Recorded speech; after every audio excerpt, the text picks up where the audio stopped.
Boa noite, irmãos. Nesta noite nós queremos fazer aqui um exercício mental. Que exercício é esse? Então vamos dizer que nesta noite vocês vão receber a visita de Asaf. Asaf era um dos poetas de Davi. Então eu vou me apresentar como se eu fosse ele, fazendo esse exercício de a presença dele e ele se dirigindo a vocês nesta noite. Então eu vou me dizer: olha, eu sou Asaf, faço parte da equipe de Davi nos louvores e nos instrumentos musicais. Eu fiz parte, por exemplo, da transferência da arca para Jerusalém, em que Davi promove uma das maiores festas na história do calendário do povo de Israel, que foi o retorno da arca a Jerusalém. E eu posso dizer para vocês que Davi vibrou tremendo. E eu estava lá, e eu não posso esquecer da alegria de Davi. Eu estava lá sendo um dos dirigentes do louvor. Então, isso me dá uma ideia de que há necessidade de nós estarmos lidando não só com a música, não só com o louvor, mas também refletindo sobre o nosso dia a dia. Então, eu escrevi vários salmos. Eu tenho pelo menos 12 salmos que estão registrados nas Escrituras. Dentre esses salmos, começa com o 73, e deste terceiro livro dos salmos, eu tenho 11 aqui, 11 salmos, e eu tenho mais um que é o Salmo 50, que não faz parte desta coleção. Este Salmo 73, que eu quero dizer para vocês, foi um momento na minha vida, por isso que ele é de natureza individual. Eu não estou aqui registrando a experiência do povo, mas a minha experiência nesse Salmo 73, que em várias traduções tem vários títulos. Por exemplo, alguns títulos que dão a esse Salmo 73, que eu escrevi, alguns dizem assim: mistério da prosperidade dos ímpios. Outros trazem o seguinte tema: problema da prosperidade dos ímpios. Qual a solução? Então, eu não dei esse título, mas entenderam que esse seria o melhor título. Mas eu vou dizer para vocês o seguinte: eu entendo que este salmo, eu poderia dar o seguinte título: quem avisa, amigo é. É um salmo em que eu estarei tentando passar a vocês a experiência que eu tive.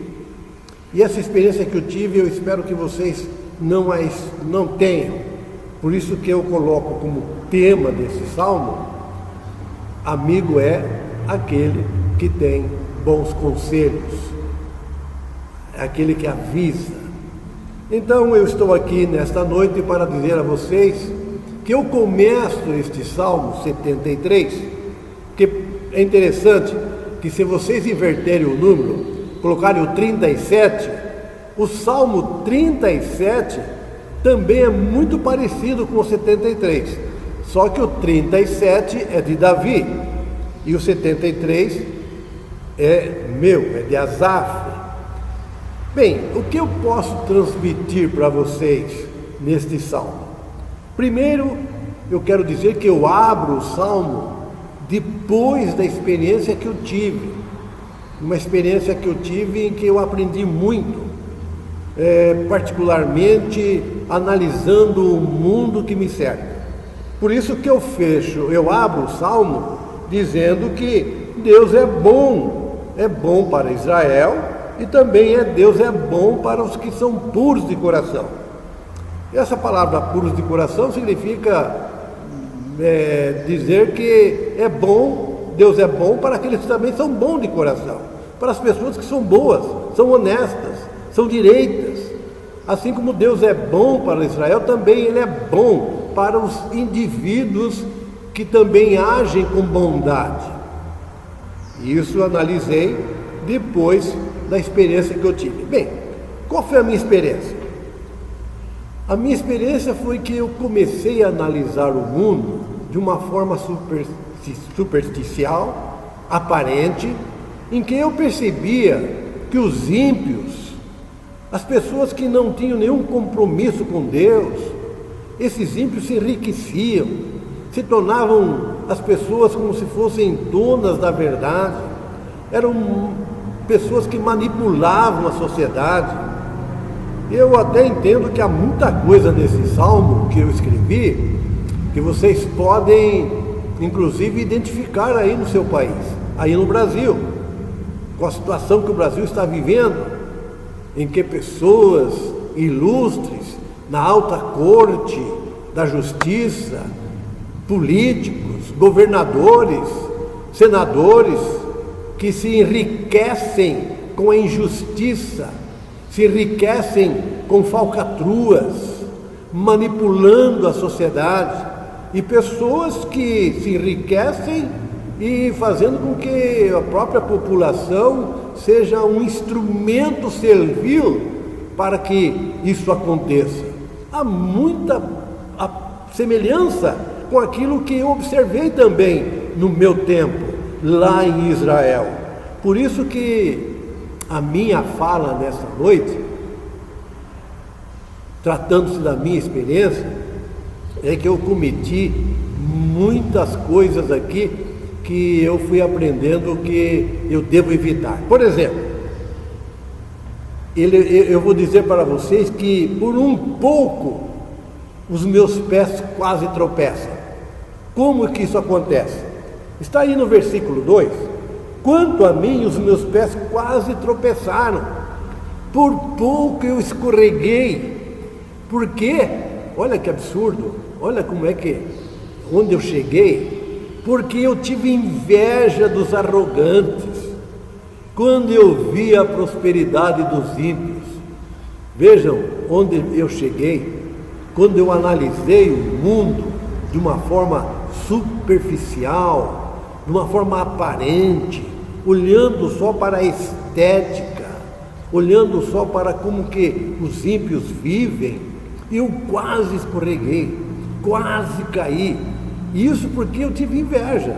Então, quem avisa, amigo, elimine a inveja da sua vida.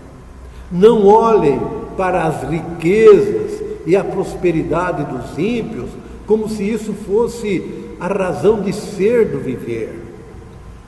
Aí eu fui analisando e eu percebi que eles não passam por sofrimento. Comecei a analisar a minha vida que eu tinha que trabalhar para caramba, levantar cedo, preparar o culto de louvor, preparar a minha família, comprar alimentos, e eu percebia que eles não tinham nada disso, eles não passam por sofrimento, eles têm corpo saudável e são fortes, eles estão livres dos fardos de todos, parece que eles não têm problemas, está tudo bem.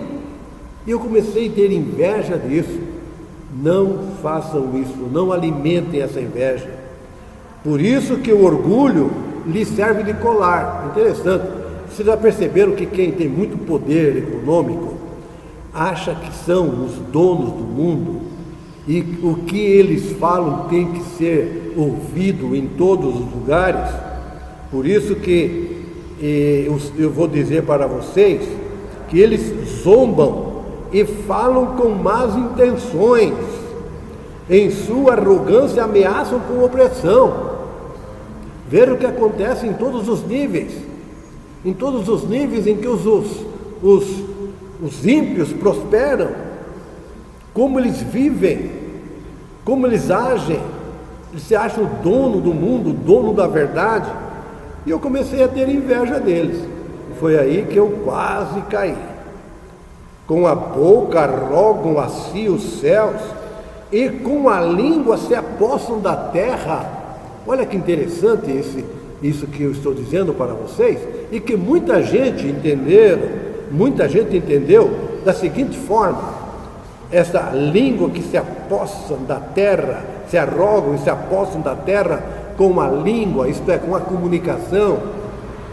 Vocês sabem que as maiores redes de comunicação televisiva, a televisão, a rádio, a internet, todos os meios estão nas mãos de poderosos, estão na mão de ímpios. Por isso que eles são ouvidos em toda parte da terra. A sua comunicação chega em todos os cantos. E daí parece que eles é que determinam como que alguém tem que viver, como que uma nação deve viver. E é por isso que vocês podem anotar que eu observei que o povo se volta para eles, ficam atentos ao que eles dizem. Parece que eles têm a única palavra e a única voz. Vejam como esses comunicadores chegam a dizer: Deus não tem conhecimento, Deus não conhece nada, Deus não está nem aí. Aí me lembrei de que alguém pode dizer: bem, se Deus não existe, tudo pode. E esta era a visão que eles tinham. Eu aprendi que esta visão é distorcida. Assim são os ímpios, sempre preocupados, aumentam suas riquezas. E olha que eu comecei a ter inveja deles. Mas ainda bem que eu percebi que isso tudo foi inútil. E eu percebi que muitas vezes eu me sentia até um inocente útil. Eu achava que não valia a pena ser honesto, que não valia a pena ter as mãos limpas, que não valia a pena ter um coração puro. Isso tudo porque eu estava apenas observando a riqueza, o poder econômico, a influência que esses homens têm na sociedade. Mas ainda bem que quando eu tentei entender tudo isso, eu achei que seria muito difícil para mim. Por que seria difícil? Porque eu estava tentando entender tudo isso do ponto de vista racional, da racionalidade. E eu percebi que por aí eu não iria entender nunca. Não poderia entender por que isso acontece. Eu estava quase que duvidando da providência de Deus. E isso me colocou em terrenos escorregadios. Quase caí, quase escorreguei, quase duvidei da providência divina, mas não cheguei lá. Não cheguei lá por quê? Porque quando eu me adentrei ao santuário de Deus, e esse santuário de Deus aqui, meus irmãos, não é o santuário físico, mas é entrar na sabedoria divina, como Deus age, como Deus governa, como Deus cuida, como Deus tem providência, como Ele age com aqueles que são retos e justos e coração puro. Ele não deixa que eles sejam a última palavra, eles não conseguem vencer, porque eu percebi que eles são como que pessoas que necessitam também de ouvir a respeito de Deus. Quando eu entrei no santuário de Deus, isto é, na intimidade com Deus, eu percebi que eles serão destruídos de repente. As suas vidas são como que ventos, folhas ao léu, folhas levadas pelo vento. Eu percebi que riquezas, a impiedade, a desonestidade não levam o homem ao seu futuro melhor. E neste salmo que eu escrevi, alguém disse que estão as mais belas palavras do Antigo Testamento, que são as mais belas palavras do Antigo Testamento, que se encontram exatamente entre os versículos 23 e o versículo 28.